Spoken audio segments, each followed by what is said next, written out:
The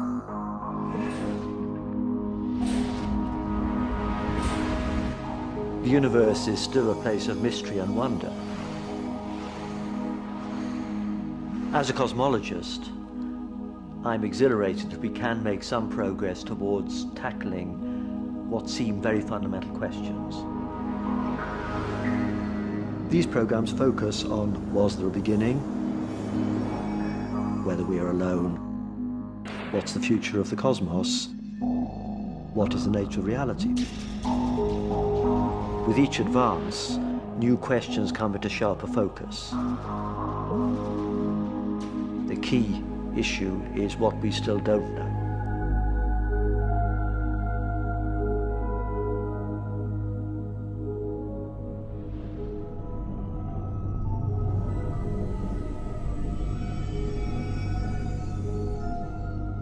Surely, of all the great questions, it has to be, for the next century or more, are we alone?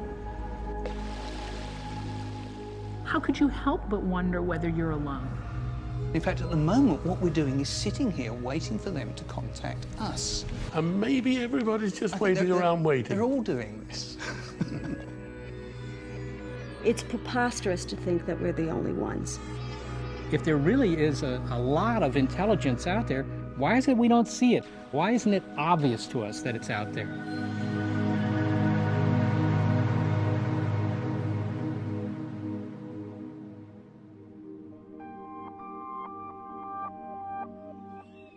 It is now no longer premature to ask questions about whether life exists elsewhere.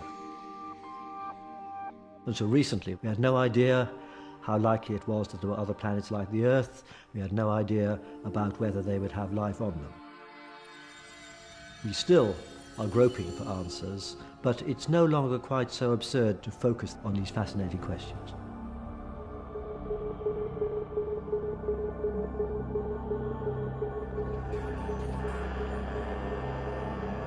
For 40 years, searching for extraterrestrial intelligence has meant radio telescopes scanning the heavens for a signal sent to us from an alien planet.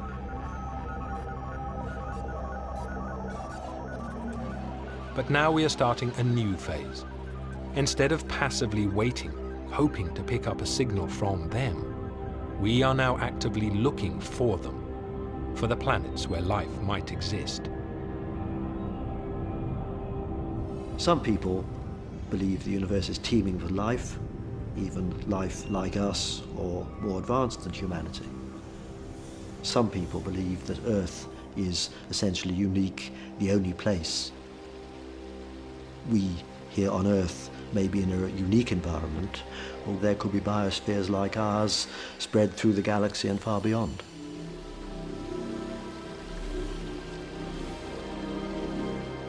Seth Shostak is one of the leading investigators at SETI, the search for extraterrestrial intelligence, and believes the sheer size of our galaxy tips the scale in favor of life. An enormous number of stars. There are 10,000 billion stars that we can see with our telescopes. That's a big number. That seems like an awful lot of universe to only have something happening at one spot. That just doesn't sound right. That isn't the way astronomy works. The problem is, no one actually knows how many other stars have systems of orbiting planets, because orbiting planets are hard to see. But astronomers are making headway. It's actually hard to find planets. When planets go around a star, they cause the star to dance a little bit. You just stare at them for years at a time and see if any of them, for a few hours, gets slightly dimmer because some planet has moved across it, making a little eclipse. We've only been at it for a short while, and we're just reeling them off. And we are still very limited in the kinds of planets that we can discover. And yet there are over, I think, something like 100 or 120 planets that have been found. That number per se is not so interesting. What's interesting is the percentage. We now know that at least 1 in 10 stars has planets. And right away, that tells you there are billions of other solar systems just in our galaxy. Out of the billions of solar systems, which should we look to for signs of life? Is our type of planet likely to be the only kind capable of sustaining life? We mustn't be too parochial in imagining where life might exist. On giant planets, where there might be life floating in a dense atmosphere, for instance. We should even look in interstellar space, where there could be cold objects which have some sort of underground biospheres.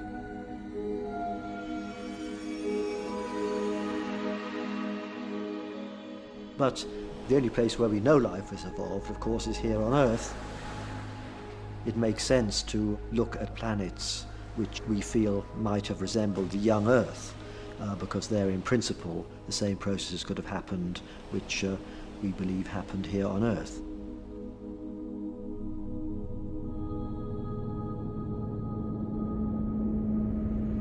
What you're looking for is the kind of world that could have liquid oceans on its surface and maybe a bit of an atmosphere. We look for Earth-like worlds simply because we know something about Earth-like worlds. We know that they can cook up life. Just look out the windows here, right? And consequently, since we know that, at least that's something. That allows us to have a plan, if you will. And that plan is to look for the most important element to life like us here on Earth: water. But looking for Earth-like, water-based planets has a consequence. Some scientists believe that planets that retain liquid water may turn out to be a rare breed. Keeping water on a planet is a dicey proposition. There's a large number of geological reasons that planets lose this ability to keep liquid water. And that's what a lot of people who are in the astrobiology game, especially the astronomers, don't get. The ability to keep water is a temperature phenomenon, and it relates directly to the distance from the sun. Too far away, it freezes. Look at Mars. Too close to the sun, it boils away. Let's look at Venus. It is a Goldilocks sense. You have to be just right if you are to maintain liquid water over time. Which means that of all the other solar systems out there, only those with a planet at the right distance from its parent star, so that water stays liquid, will do. But others believe that even those may not be so rare.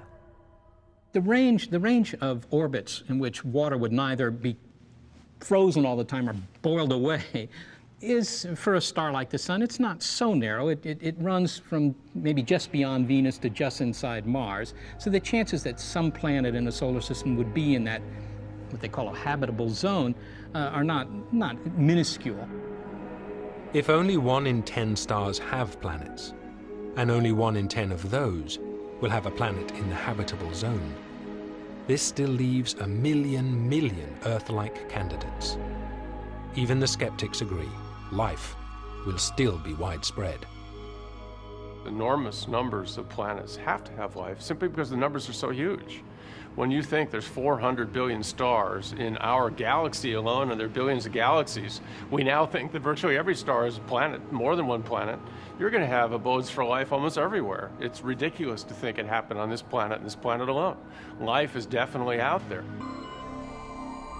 There's the real prospect that within the next decade or so, we'll learn at least something about potential life beyond the Earth. It may just be simple life elsewhere in our solar system. It may be evidence that there's a biosphere on a planet orbiting another star.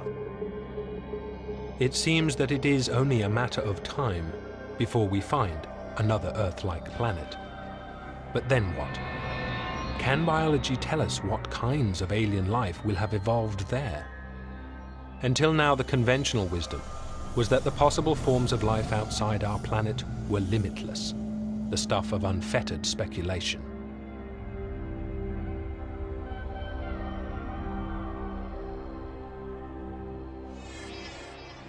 Science fiction writers who actually bother to get the science right worry enormously about the physical science. They get the planetary orbits carefully calculated. They really try and get the physics right, you know, apart from the warp drive or the extra gadget they've thrown in. Yeah. But then when it comes to the biology, they suddenly act as if it's not a real science, and you can make biology up as you go along. Everybody knows biology. After all, we are biology, they think. So all the things I know that are really obvious. I mean, it's obvious that if you're going to be cold and calculating, you've got to be reptiloid. And if you're going to be purring at things that happen in the plot, then you've got to have feline somewhere in your ancestry. And they talk such absolute nonsense. And they've been tempted to talk such nonsense because the sheer variety of life here on Earth suggests that when it comes to designing creatures, anything is possible. Biology has been notoriously immune to general laws. It's an unholy mess. It's an absolute, well, you know, it's all soup and it's all sort of squashy things which never do the right things.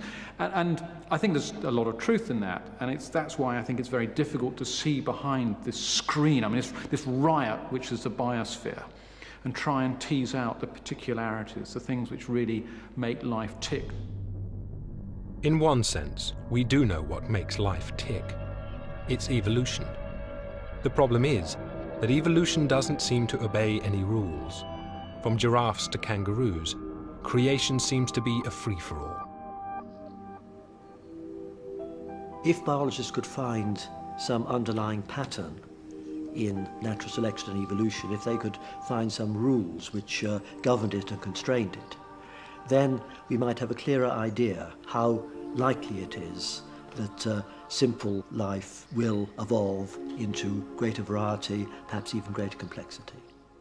Some people are at least starting to think about whether there could be basic underlying rules governing what has happened in the Darwinian process on Earth.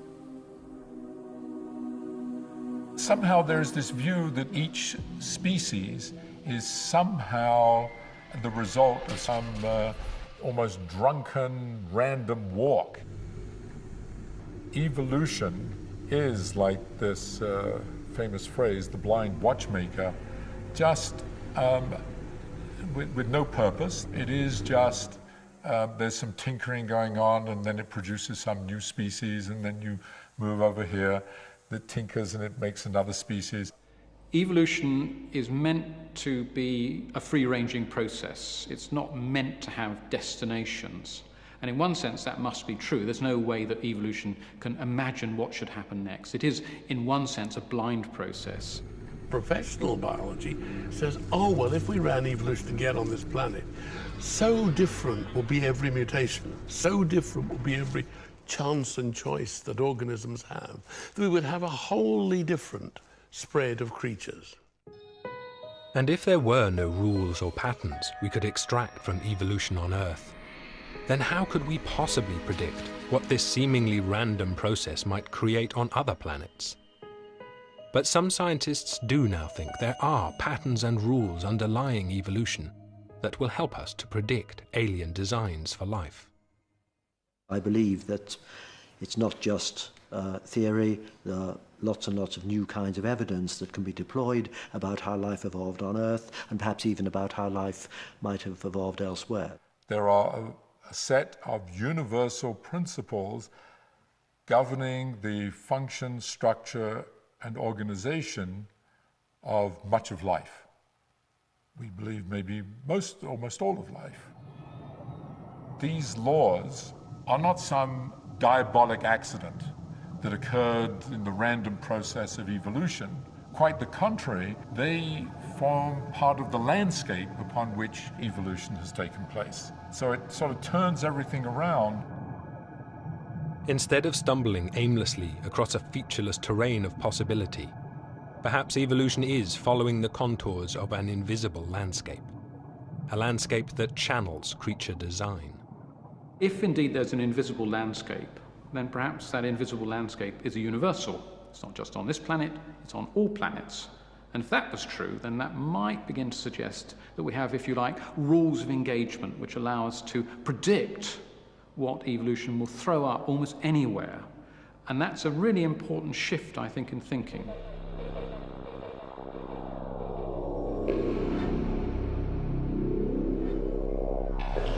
The landscape of rules in which evolution walks means whatever monsters evolution creates on other planets, they will still have to obey the same underlying physical rules as we do. So-called scaling laws, for instance. tell us that on any planet with an Earth-like gravity, we will never be confronted by giant horse-sized spiders. And it isn't just size. There are a host of curiously interrelated laws. If you look, and there must be 50 or more of these such laws, one of the most curious is to do with lifespan. No matter whether you're a tiny shrew, which fits on the palm of my hand, or a whale, which is bigger than the size of this room, in your lifetime you have, roughly speaking, the same number of heartbeats. So that a shrew lives a year or so with an extraordinarily fast heart rate, and a whale lives for maybe well over 100 years with a very slow heart rate, but they seem to have, roughly speaking, the same number of heartbeats, and that's about 1.5 billion. So evolution isn't as entirely random and freewheeling as once thought. But Simon Conway Morris has gone much further, claiming that evolution is far more constrained than ever imagined. He has noticed recurring patterns within the biology of the living world itself, which even the constraints of the scaling laws on their own cannot explain. For instance, if you want to have an eye, then you've got to have some mechanism of bringing the light, preferably through a lens, onto a sensory patch. That's what we call a retina. Now, in fact, there are perhaps 40 or 50 different ways of making an eye. And if I go for a walk in the countryside and I see a fly, the fly is seeing me through what's called a compound eye. That's lots and lots of lenses all stuck together. And of course, there are other sorts of eyes which are rarer. Some, for instance, are designed like a sort of telescope.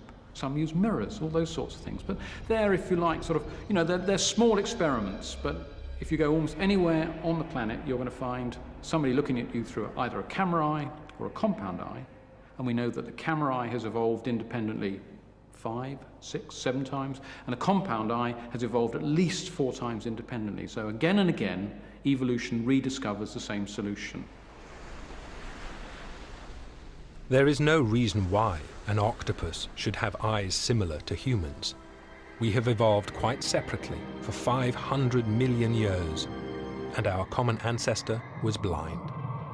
Yet our random evolution and theirs have both converged on the same design of eye.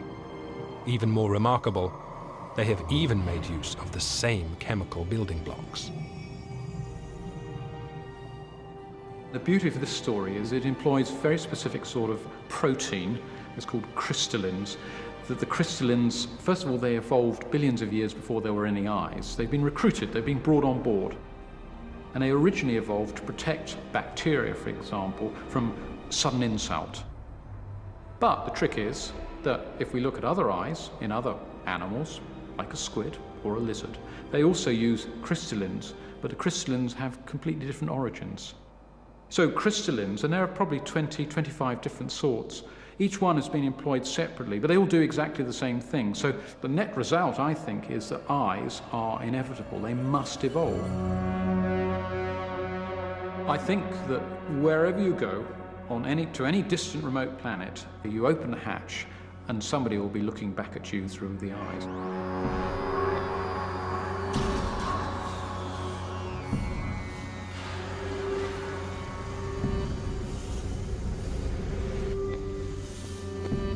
There just isn't an alternative.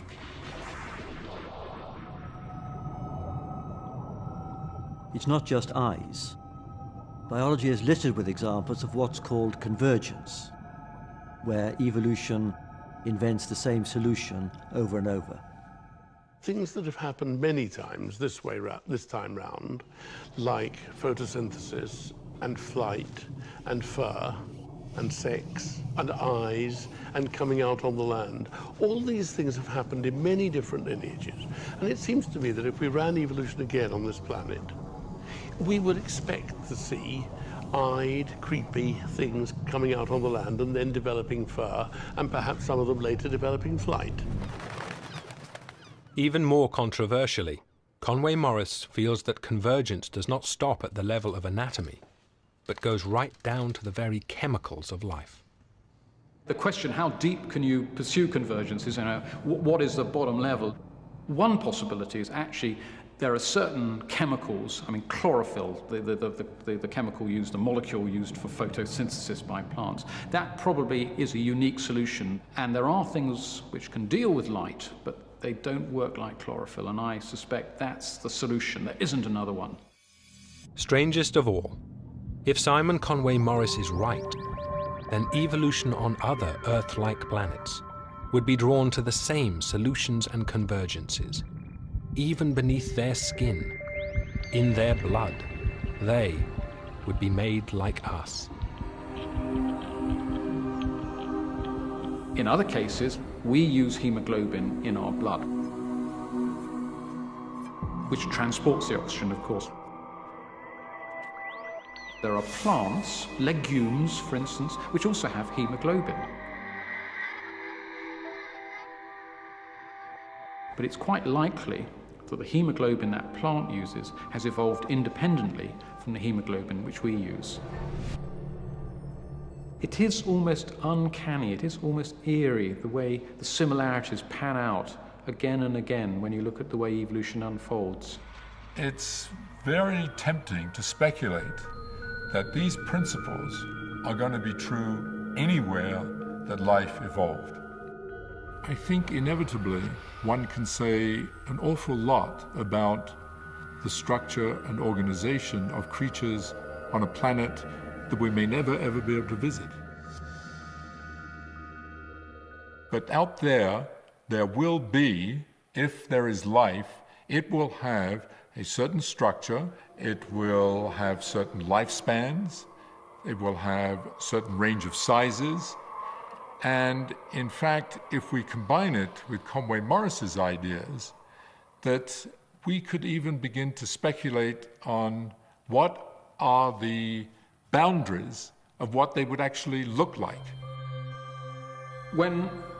If we do discover other planets, little blue dots somewhere else, which have life on, and it has a biosphere, then my prediction will be that unless it is utterly unlike the Earth in some peculiar fashion, it will have something which is eerily similar to what we see here. Not only will it have flying organisms and swimming organisms, not only will it have chlorophyll and forests, and not only will it have bacteria and also advanced animals, but it will even have something which I think will be curiously human-like. Now, how precisely will it have 5 fingers? I don't think so. It's difficult to think it won't have some sort of head. It seems the nervous system is a jolly good invention. Probably quite a big brain, yes. Well, the eye's got to be close to the brain. So you can see that you begin to sort of cascade this argument down. It could be 4-legged or 6-legged, possibly, but at least 2 of those limbs almost certainly have some sense of opposability. And there too, there's some evidence even the hand in a certain sort of way is convergent. At first sight, we might feel, well, almost very wary. This is something which looks human but isn't. But I suspect that as soon as we get underneath that alien skin, we'll realize that it's basically us all over again. And my own private hunch, which is definitely unfashionable, but I think, in fact, it will be eerily similar to humans. Eerily similar.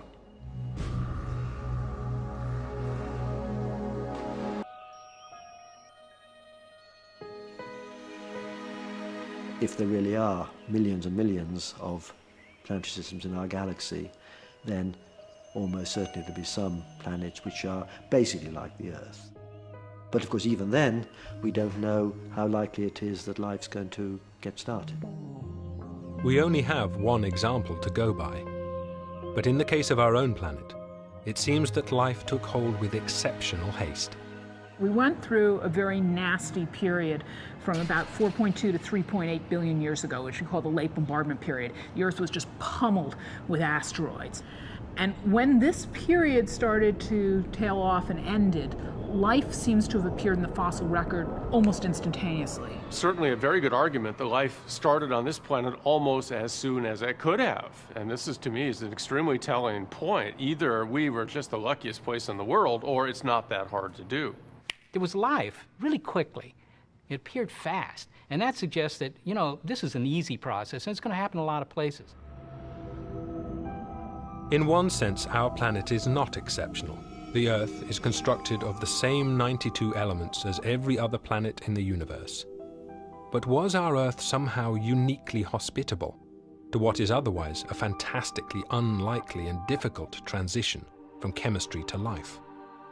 If so, life may still have never made it on other planets.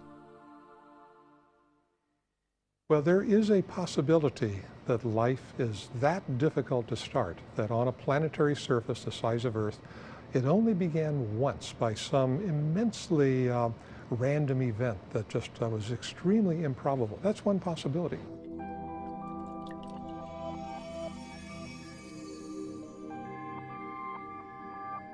Another possibility is that there is a set of physical and chemical principles that lead automatically to something that we would call a living structure. Soap bubbles are incredibly improbable. If you took the odds that every molecule in a soap bubble had to be at a specific point in time, to make that bubble, the chances are immense that it would never happen. And yet anybody that wants to can blow a soap bubble. It's very, very improbable by one set of mathematical laws, but it's very probable in terms of physical laws. Certain kinds of molecules that were plausibly present on the early Earth have this property of self-assembly. If you give them a chance, they in fact are able to produce structures that we recognize as part of the life process now. And what's more, those chemical precursors to life exist in space, on grains of stellar dust. Life's essential building blocks are found throughout the universe and don't need a planet at all. Absolutely, it's amazing. 30 or 40 years ago, the bet was there was absolutely nothing in interstellar space. It was a void. And then some radical people actually proposed that there were compounds out there. And furthermore, they're organic compounds. And I think this was treated as something very radical and sort of crazy. And now those have been found. And again, to me, what is fascinating is that there's a big overlap between these compounds that are found in interstellar space and what you would find if we took an earthworm on the Earth and ground it up. Things like amino acids and the components that go into making nucleic acids, things like DNA, which really defines life on Earth. That these are just made naturally in space. Every time you make a bunch of planets, you probably make this stuff, and it rains down on those planets. So in a sense, you may have already gotten the chemistry going for life. There's every reason to suspect that the same basic chemicals that we find on Earth and which are the precursors of life may exist on other planets. Once those chemicals are in the environment of a planet, then there's the possibility that they'll react faster. So the key question is getting from those chemicals to something that we call alive.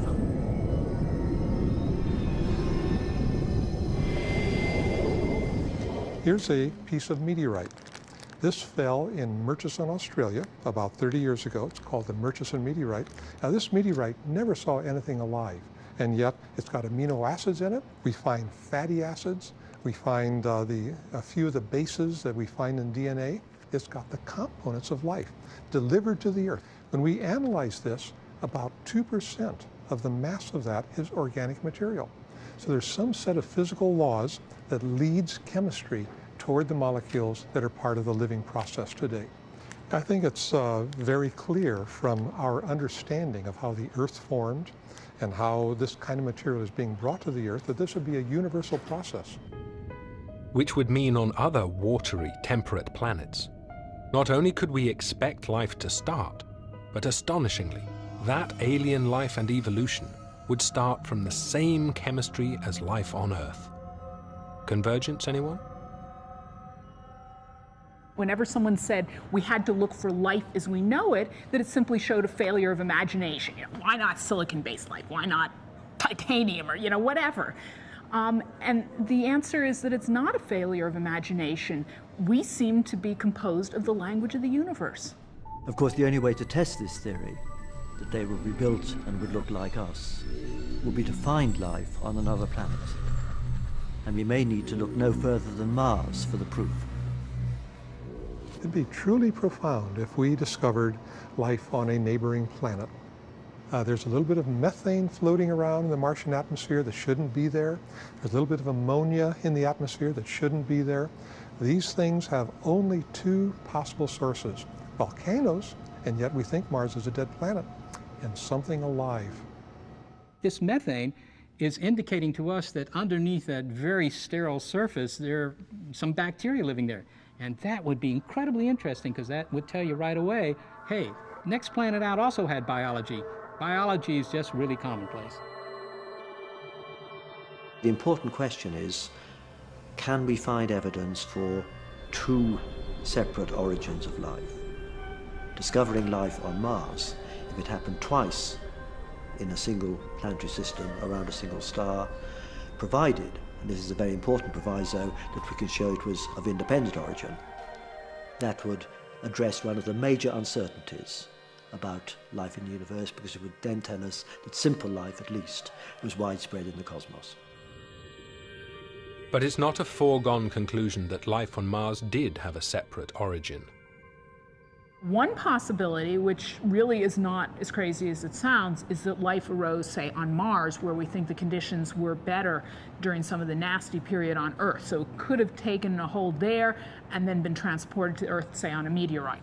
You know, you take some of these microbes, these guys are tough. You put them inside a rock so they don't get zapped with all the cosmic rays and so forth in space. You put them inside there, okay, and they go into kind of a dormant phase, a spore form, and then you try and thaw them out, if you will, or actually you add water.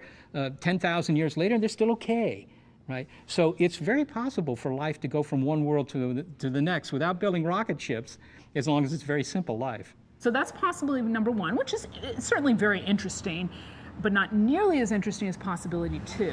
And that is that any life on Mars represents an independent origin, because all of a sudden then we as biologists have a second data point for life. And so immediately we want to know, in what ways is it similar to life on Earth, in what ways it's different. Any ways that it's similar suggests that maybe this is how life has to form. If it's totally different, we start to see other options that are beyond things that we could have imagined. That, to me, is the most exciting. There's life on Mars, and it's not us.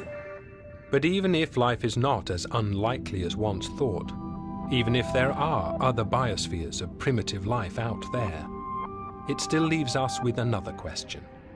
I think there'd still be a quite separate issue of how likely it would be that any of those other planets have just insects, or they have just microcellular organisms, or would they have evolved into something as complex and interesting as what's happened here on Earth?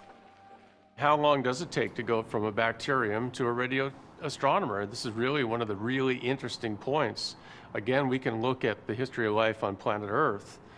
It took us 3 billion years to go from a bacterium to an animal. If you're going to be based on organic carbon, but most of the carbon in the universe is inorganic carbon, at some point you're going to say, to be clever, to be really successful, I want to take some of that inorganic carbon and make my own organic carbon.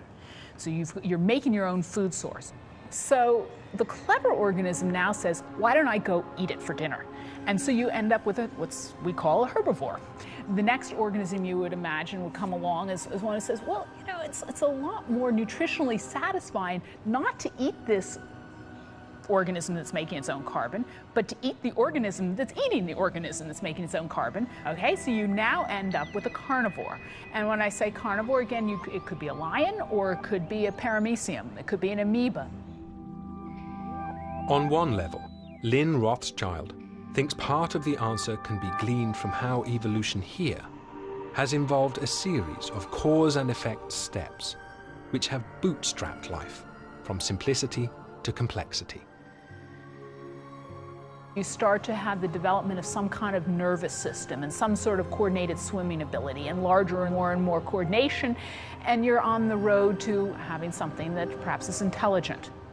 Once you buy the fact that life's based on organic carbon and that you're going to use liquid water as a solvent, and that life is basically lazy and is going to be limited for inorganic carbon very quickly, you can develop a generalized argument that I think would happen in multiple places. Although life here on Earth has evolved from simple bacteria to complex animals, there's nothing in evolutionary theory to to say that on some other planets it wouldn't get stuck at the level of pond life. We certainly have a long period of time when we've had cells on this planet. We go 3.5 billion years ago. why didn't we have within a half billion years, say 500 million years, animals?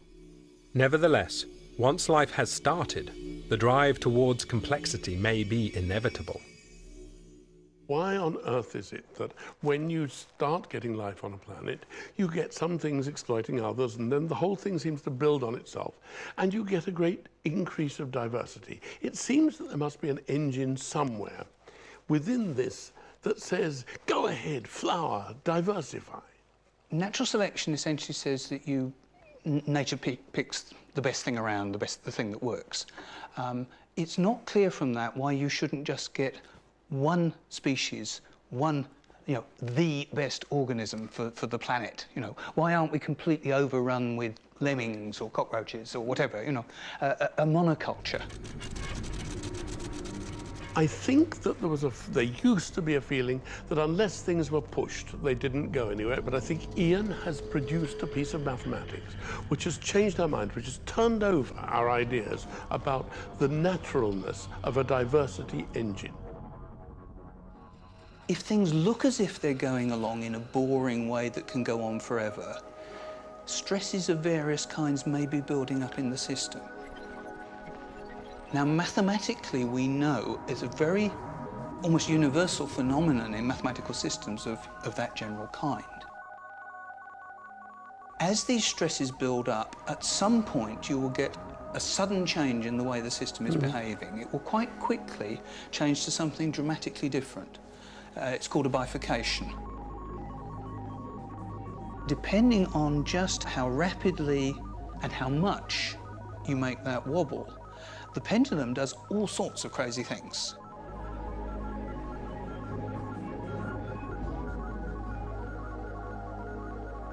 The system passes some threshold and it clicks into a new state. It can suddenly switch from one frequency of swinging to a totally different frequency of swinging, for example. It can go chaotic.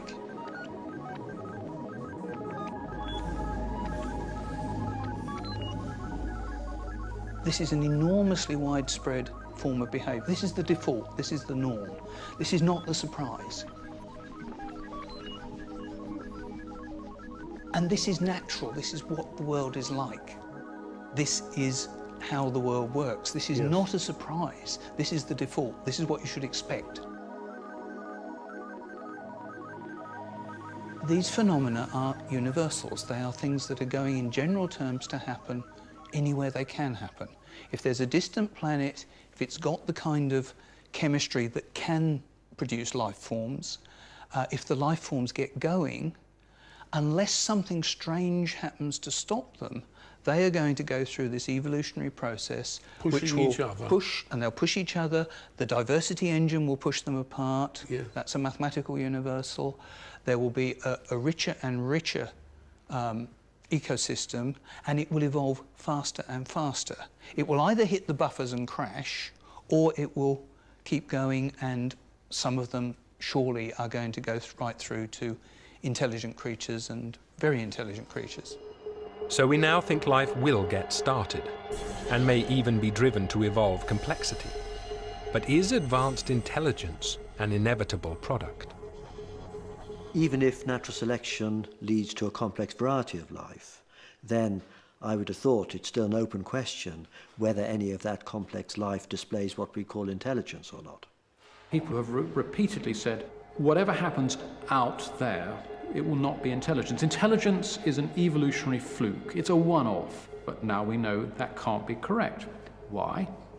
Simple, because intelligence has evolved multiple times.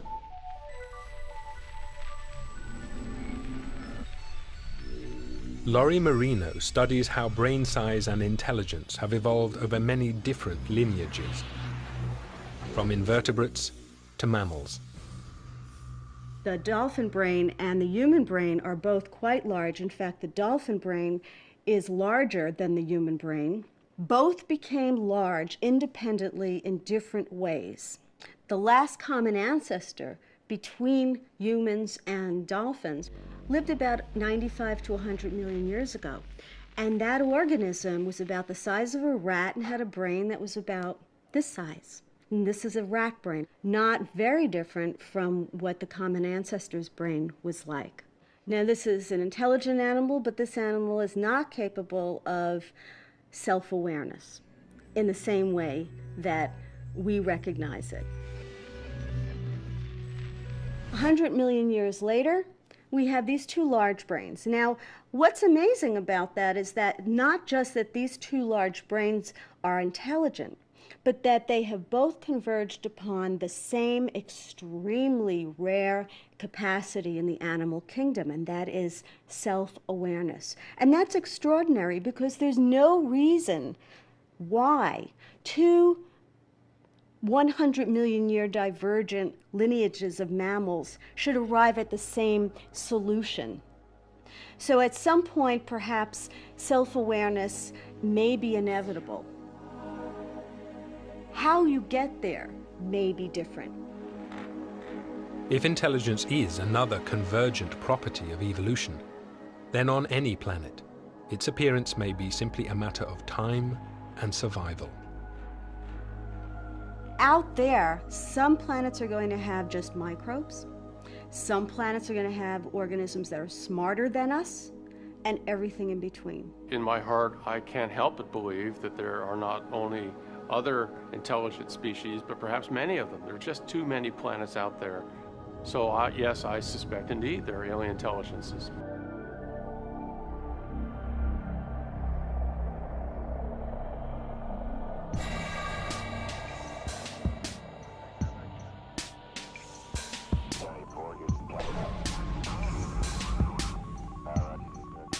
Life started almost as soon as it could. It just isn't an alternative. There's some tinkering going on. It's preposterous to think that we're the only ones. I can't help but believe that there are other intelligent species, but perhaps many. Self-awareness may be inevitable. Curiously human life, which is eerily similar.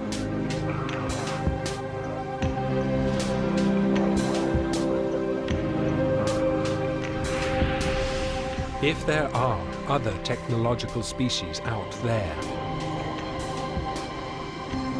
then they, like us, will eventually clamber and grope their way off their planet and realize that space travel is possible.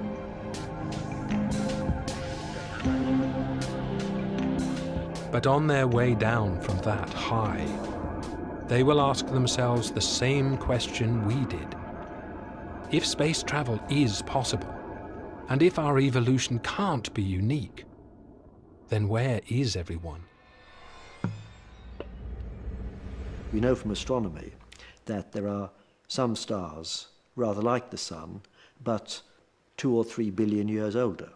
And you might have imagined that life would have had a head start on a planet around one of those ancient stars. This is really one way to present the so-called Fermi paradox, first proposed by the great Italian physicist Enrico Fermi, who just asked the question, why aren't they here?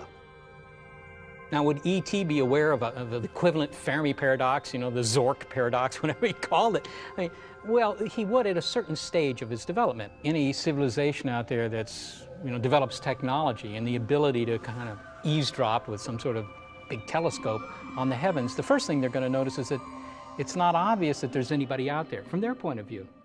And they might worry about that, as we have. There's something called the Fermi paradox, where we say, hey, look, if there really is a lot of intelligence out there, why is it we don't see it? How come we don't trip across it? Why isn't it obvious to us that it's out there? There are solar systems which are at least 1 billion years older than our solar system. They've got a 1 billion-year head start in the race towards intelligence. Surely some of them will survive. Surely some of them will become space colonizers. So where on earth are they? The time it takes to sort of colonize the galaxy, make your presence known everywhere, is very short compared to the age of the galaxy. Several answers. I mean, one is that we're wrong. We're unique. We're alone. And maybe that's because the origin of life is just, you know, in itself a chance event. But talk to any chemist and they say it's inevitable. Maybe they always blow themselves up. Maybe. But there's a big galaxy, there's a lot of planets out there, and we should not be alone. suppose in a 1,000 light years away are a bunch of intelligent creatures at this very moment saying, well, look, if there were alien creatures out there that were intelligent like us, then they would have come and visited us, wouldn't they? Why aren't they here? And the answer is we haven't actually made the effort to go out there. And in fact, at the moment, what we're doing is sitting here waiting for them to contact us. And maybe everybody's just waiting around waiting. They're all doing this. Could the answer to Fermi's question be simply that life is spread thinly across a vast galaxy? I would love to meet aliens. It'd be great to have those wonderful, knowledgeable, big-headed creatures come down and give us world peace and fix all the food problems and take away all, why not? Or even octopus-like creatures from Mars that are nasty ray gun shooting. At least the germs get those. But nevertheless, the best solution to this paradox is that there are very few of them, and they may be, as we, I think, will be, isolated in their own stellar systems. So the irony is that the very vastness of the galaxy, the sheer number of its stars, which convinces us that life will be out there somewhere, is precisely why we may never meet them. They are simply a very long way away. We have done ourselves a huge disservice by talking about 3 or 4 light years, which is the distance to the closest star. Anything that is only 3 or 4 seems small and manageable. What if you had to go to the nearest billion stars to find another intelligence? The Fermi paradox, if we ever solve it, will terrify us, because what will be out there will be so different, so strange, so weird, that I don't think we'd possibly know how to deal with it. Because if you have a billion-year head start, and if indeed there's things beyond what we call intelligence, then it may well be that, we are hardly worth noticing.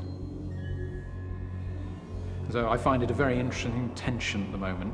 Either we're completely lonely, which is rather dispiriting, or we are surrounded by, for want of a better word, an overmind, which I think is equally dispiriting. What if we really are alone? I think that has enormous both scientific ramifications as well as theological. To me, that is almost scarier than the thought that we're one of many civilizations or many life forms in the universe. Because then one wonders why, if the physical and chemical conditions are the same elsewhere, and we know that's true, and time is on their side and so on, how come we're the only place where life took hold? So to me, that is a very scary, very sobering thought. In the end, if they do not find us, perhaps it will be up to our descendants to find them.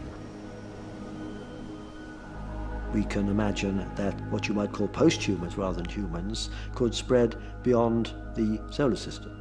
And so human life, though now restricted to Earth, could very well eventually spread through the solar system and far beyond. So what happens here and now this century may have a resonance that extends millennia or millions of years into the future and far beyond our solar system.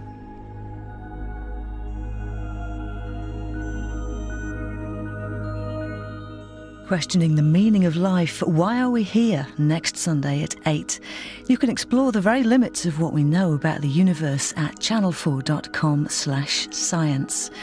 Coming up, adultery, murder and a conspiracy to protect the most powerful man in the world.